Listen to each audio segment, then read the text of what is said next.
What's going on, ladies and gentlemen? Welcome back to another video. Now, I am currently unwell. I am currently not feeling too great, but I'm going to get a video out this week because I missed making a video yesterday. But I got recommended this video. You could see in the comments, or you could see by the post here, and we're gonna go into it and we're gonna break it down. Without further ado, let's just get into it.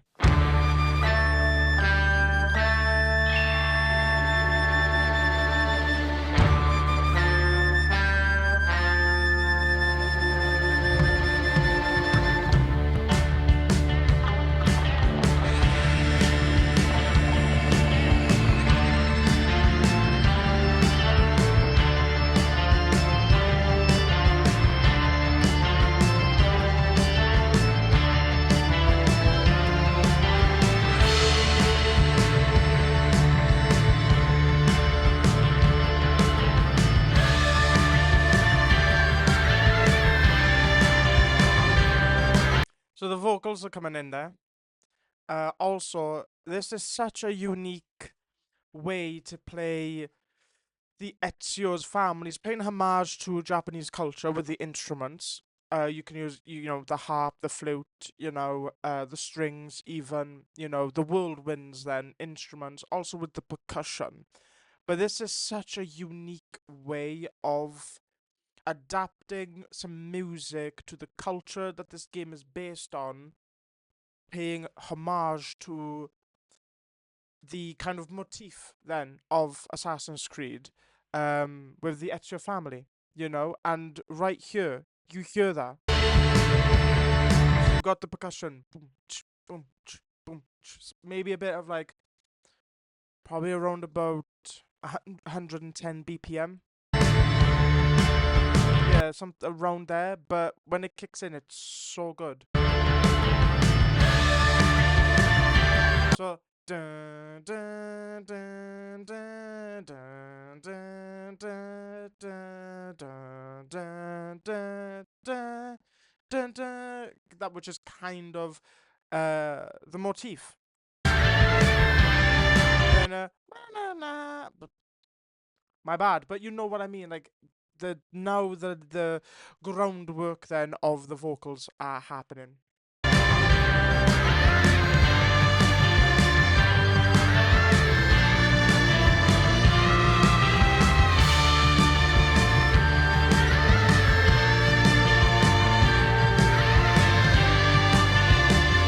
Is that a recorder? Let's listen.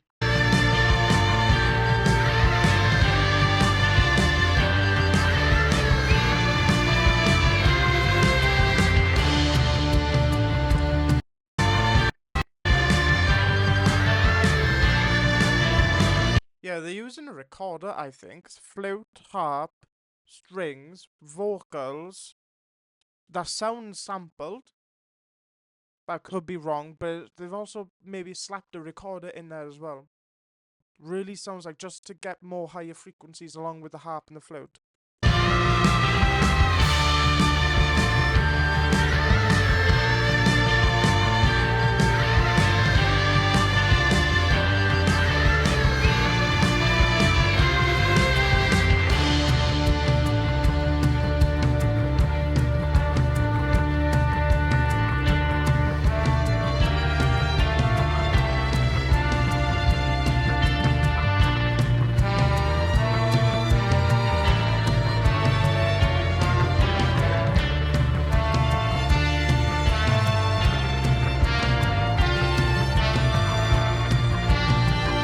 This, like, the Ezio family soundtrack is such a sad scenario, a sad thing that happened to one of the main characters in Assassin's Creed 2.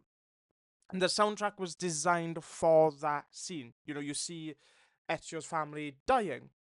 And the sound became synonymous with the Assassin's Creed because Assassin's Creed 2 was kind of like a rebirth, which is kind of like what's happening with Shadows. Shadows went through a lot of controversy and has become one of the biggest, if not maybe the biggest Assassin's Creed game. I don't know. You'll have to let me know. I know it became like 3 million players. Like, it's huge. It's a success for Ubisoft. And I think people need to acknowledge that. It's a success. 3 million players. So it had all of this kind of baggage. And Assassin's Creed 2 didn't have that. But Assassin's Creed 1 didn't perform for Ubisoft. So they kind of rebooted it. They kind of did the same with Unity as well. But kind of that, that was kind of rough. Then they made the next game, which my favorite Assassin's Creed, which is Assassin's Creed Syndicate. I really do like that game. But for some reason, this soundtrack here just seems like positive, feels atmospheric. It feels almost like they've taken the soundtrack that was in number 2 and just transferred it over with the kind of the Japanese musical culture, the instruments, and they kind of made it upbeat, like with the percussion, the vocals, like, and the scenario and how like the soundtrack was designed to, like, it's almost sad. They've designed it and kind of made it a little bit more positive, but they do have some elements of that sadness coming through. What a great soundtrack, and us aspiring composers, what a great way of adapting a soundtrack, paying homage to kind of the soundtrack that was designed in the Italian roots with Italian instrumentation, and paying homage and also respect to Japanese culture as well. Like, what a great way. This is a great soundtrack.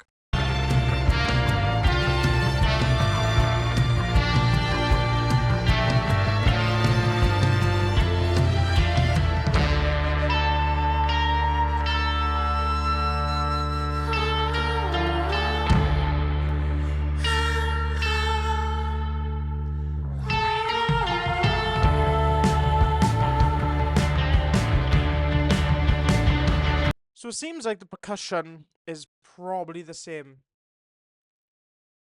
moving forward. Like, it's going to be quite repetitive. It's going to repeat.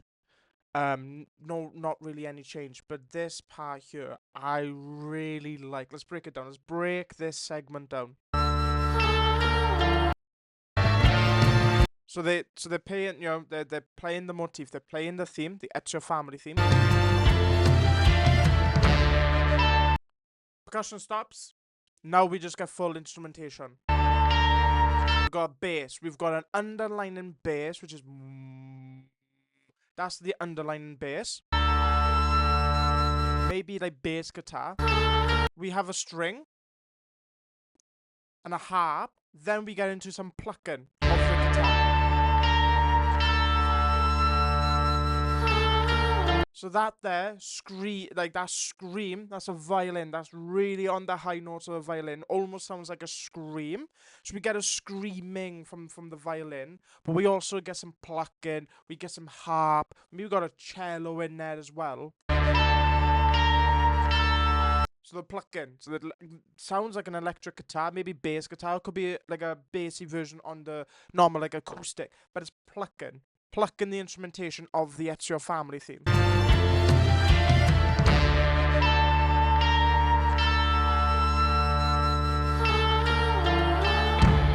So this plucking, that I really like. Ha, ha, ha, ha. So we got the female vocals coming in, playing the motif.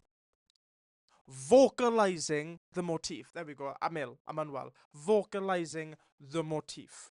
That's number 1. Number 2 is that is prominent within the soundtrack. That's going to be the upper layer. And then in the mixing desk as well, the automation is when it's the cue, that would have been shining through as you're hearing it now. So you hear the ha ha ha ha. That is the composer or the conductor basically, through the notations, basically saying the instruments will be playing this. Play it through your own vocalization. Listen to the instruments underneath that vocal play the same in terms of like octaves and notes.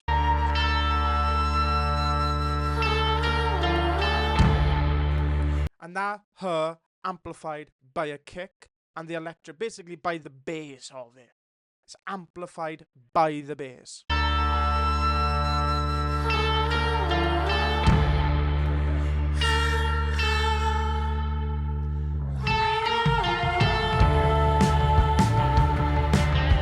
So that is a kind of new melody.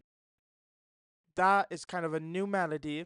I don't think that's in the original. I could be wrong, but that might have been like a kind of a string, kind of a string moment in the original soundtrack. But regardless, again, creative. Then we get into kind of like the act, probably 3 of the soundtrack, maybe 2. Let's see.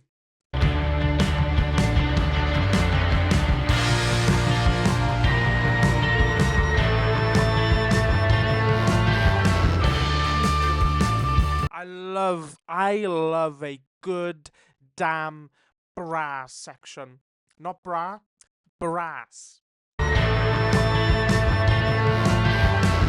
You just hear it off onto the left mix. Wah, wah, wah. Like, it's not that, but so good.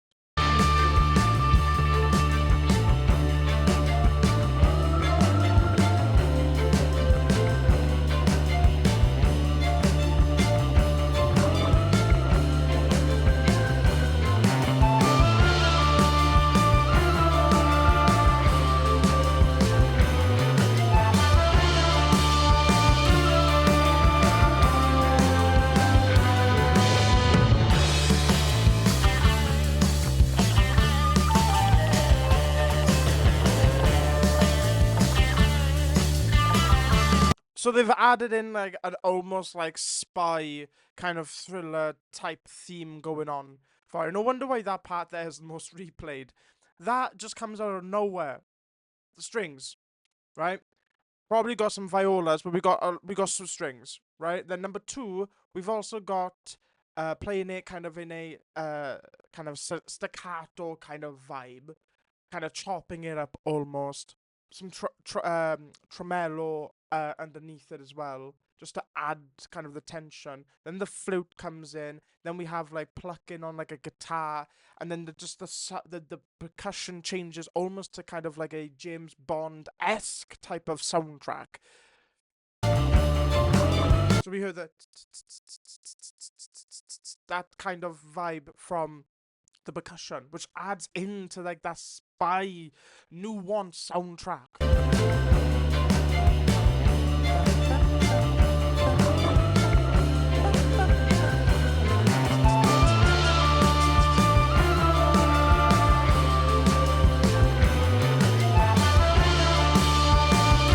The brass, well, maybe that might be a cello, but one or the other now is playing it, but on a kind of medium frequency level.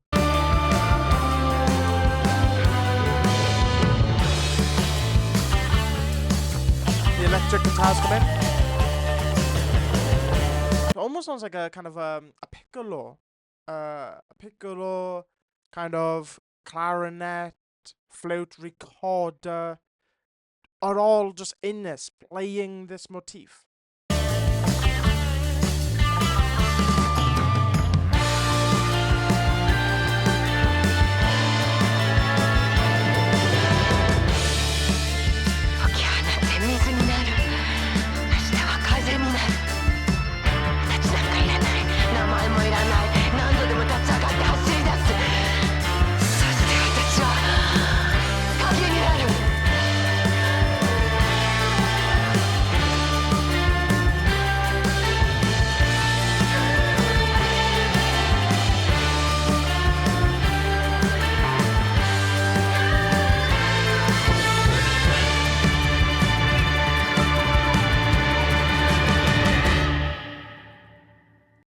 The vocals there were probably added into like the tension. You know, I didn't know what they were saying because they were speaking in Japanese, but I could only maybe kind of translate maybe for some tension. But this is far maybe top of the notch like soundtrack. This is really, really well done. And then to amplify even more the Ezio theme, like it gets louder, progressively big through the instrumentation. This is by far up there. What a way to pay homage to the Ezio family, kind of the Assassin's Creed theme, but also make it unique and shine in kind of the Japanese culture as well. And that third act of that kind of soundtrack, oh yeah, they weren't messing around. They really, really paid homage. All the instruments were in unison, playing it. This is why, ladies and gentlemen, being a good composer, this is the payoff. This is a payoff. But until then, that's just my 2 cents. Let me know in the comments down below what you think about this game and this soundtrack, or the overall game soundtrack. Also, ladies and gentlemen, comment down below what you want me to react to next. Make sure you like, share, and hit that subscribe button. And until my next video, guys, bye bye.